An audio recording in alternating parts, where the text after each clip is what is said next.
Let me see if I can do this with 2 minutes or less.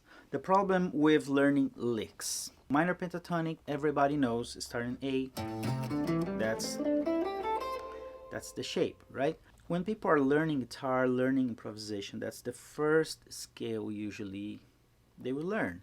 And as soon as they start to try to make music, this is what happens. They will play something like this. Or like this. Yeah.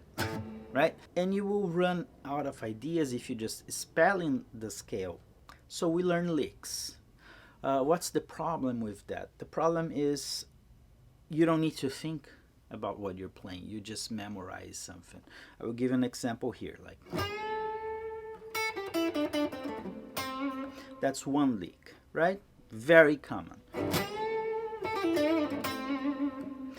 A minor. So you have a song, it's in the key of A minor, and okay, that's the key, that's the lick, it will fit.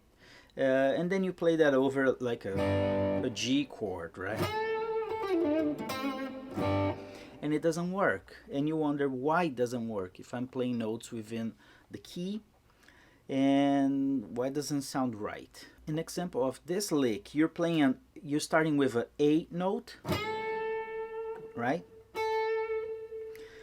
And you ending your target note, it's a C. None of these notes, they belong into the G chord, right? Especially if you're playing a chord like with 3 notes, right? Like a major minor. You're playing notes within the key, within the scale, but you're not hitting chord tones, which is something very important. Every time you play a note that doesn't belong to the chord, it creates a dissonance or tension. And every tension, they ask for a release. You have to resolve that somehow. So the problem with licks is you memorize where you put your fingers, what you play. You have a clue or an idea of what key you're in, but you're not taking into consideration the harmony or the chord you're playing over. That's just a little tip.